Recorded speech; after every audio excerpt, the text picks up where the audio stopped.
sepisan ketemu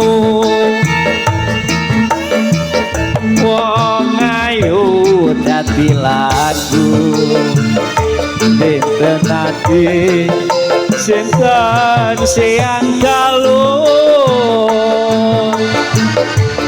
kinur panjiwaraka amung rasa tumata sing kalbu lir nguyai sekara datang bisa nutur ke hatimu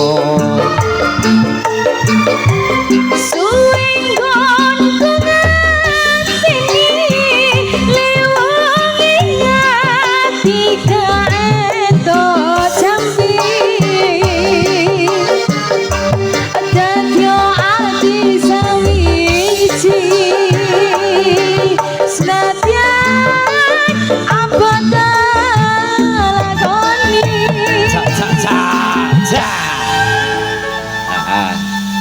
hari ini Bapak Kapolsek bersama jajarannya belum mundur. Ini masih menjaga keamanan.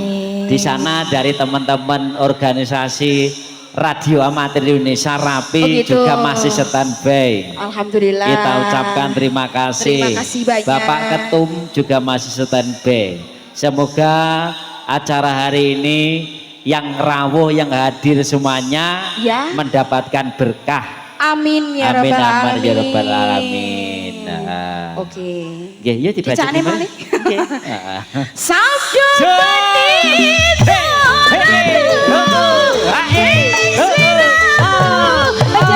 Sisianku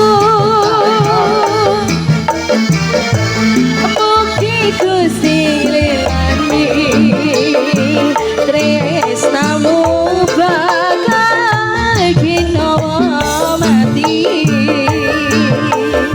sane pamuji biasa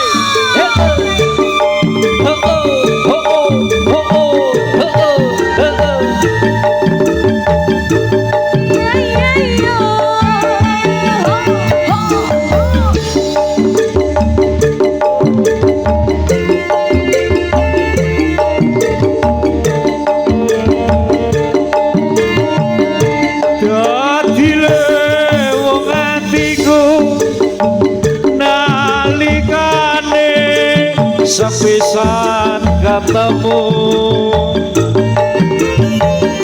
wong ayu dadi lagu godho ati rinten siang kalung hinur panjiwaraka amung rasa tumete sing kalbu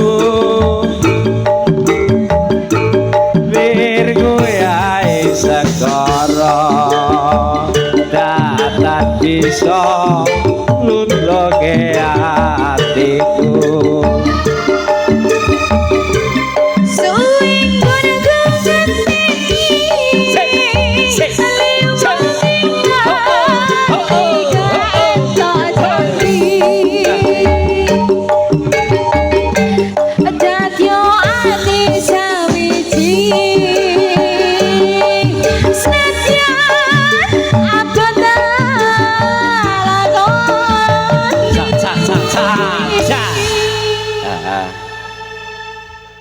lekmu poso mokelmu ping pira wisan?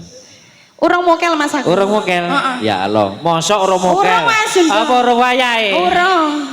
Iki le jere abah saiki poso iki diokehne lek sedekah. Sedekah. Ya contone iki mau bagi takjil. Sedekah iki pahalane iki lipat ganda. Mas, bener. Diokehne ndak oleh kudu diokehi sabare. Betul. Wis pokoke puasa itu intinya bukan cuma menahan lapar dan haus. Iki carane menjaga hawa nafsu. Hawa nafsu. Nafsune kudu dijaga tenan. Ya ngono Mas. Engko lek cetok pacare nafsune ditokne. Aja lho, poso leren sik. leren. Ayo. Ya, Sabda